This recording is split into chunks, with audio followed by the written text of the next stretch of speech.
নমস্কার, আমি প্রিয়াঙ্কা সোম ক্রিয়েশনে আপনাদের সকলকে স্বাগত জানাই। এই শীতকালের শাকসবজির কোনো তুলনাই হয় না। গরম ভাতের সঙ্গে যেটাই বানিয়ে খান না কেন অসাধারণ লাগে, তাই না? আর দেখুন আজকে আমি ধনেপাতা নিয়ে চলে এসেছি একদম টাটকা, তাজা, সবুজ ধনেপাতা। তো ভাবছি এই ধনেপাতারই একটি রেসিপি আমি আপনাদের সঙ্গে শেয়ার করব। যারা ধনেপাতার কাঁচা গন্ধ একদমই সহ্য করতে পারেন না বা নিতে পারেন না, তার জন্য হয়তো তারা ধনেপাতা খান না। তাদের জন্য কিন্তু এটা একদম পারফেক্ট রেসিপি। তো চলুন ১ম এ কি করি সেটাই দেখে নিন। তো ১ম এ গ্যাসের ফ্লেমটা অন করে আমি একটা কড়াই বসিয়ে দিলাম। কড়াইয়ের মধ্যে আমি একটা কাঁচা লঙ্কা আর কয়েকটা কোয়া রসুন দিয়ে আমি শুধুমাত্র কড়াইয়ে ভেজে নিচ্ছি। কোনো রকমের তেল ছাড়াই ভেজে নিচ্ছি। আর এই রেসিপিটাতে কোনো তেল ব্যবহার করার প্রয়োজন নেই।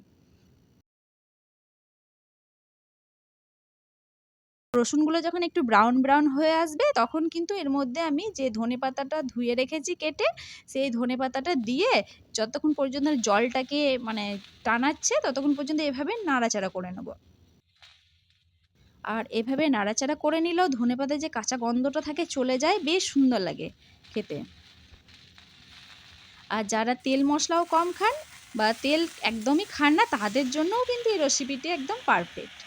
তো দেখুন ধনেপাতাগুলো কতটা পরিমাণে কমে গেল আর জলটা একদম শুকিয়ে গিয়েছে।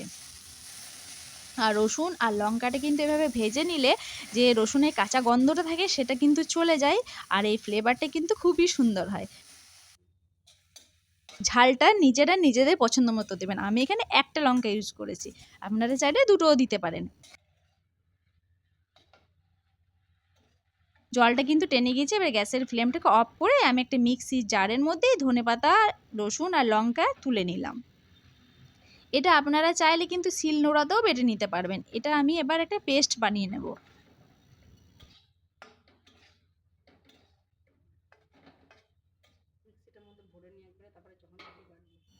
আসলে শিলনোড়ার বাটা কিন্তু টেস্ট হয়, হেভি টেস্ট হয়। কিন্তু কি হবে, এখন এত সময় নেই আমাদের হাতে, তাই না? আমরা খুবই ব্যস্ত এখন।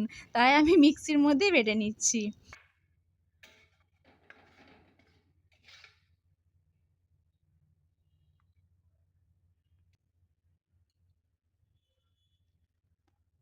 আর এই যে এরকম একদম একটা পেস্ট করে নিতে হবে। একদম স্মুথ একটা পেস্ট বানিয়ে নিতে হবে। আর কালারটা দেখুন কত সুন্দর।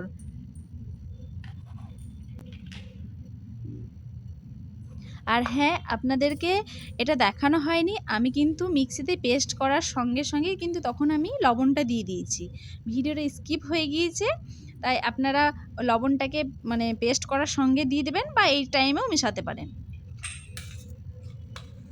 এইটাকে আপনারা ধনেপাতার ভর্তাও বলতে পারেন বা ধনেপাতার চাটনিও বলতে পারেন। আপনাদের পছন্দ মতন এটার নাম আপনারাই ঠিক করবেন।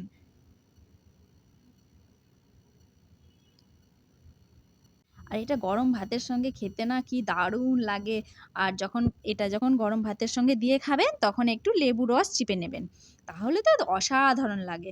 কারণ এটার মধ্যে আমি কোনো তেঁতুল দিইনি। বাস যদি লেবু না দেবেন এরকমও খাওয়া যায়। খেতে কিন্তু খুবই ভালো লাগে। দেখুন কি দারুণ লাগছে না দেখতে?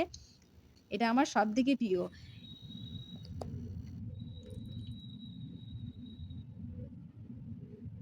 তো আজকের রেসিপি আপনাদের কেমন লাগলো অবশ্যই কমেন্ট করে জানাবেন। ভালো লাগলে একটা লাইক দিয়ে প্রিয়জনদের সঙ্গে বেশি করে শেয়ার করবেন। ভালো থাকবেন, সুস্থ থাকবেন। দেখা হবে নেক্সট ভিডিওতে নতুন একটা রেসিপি নিয়ে।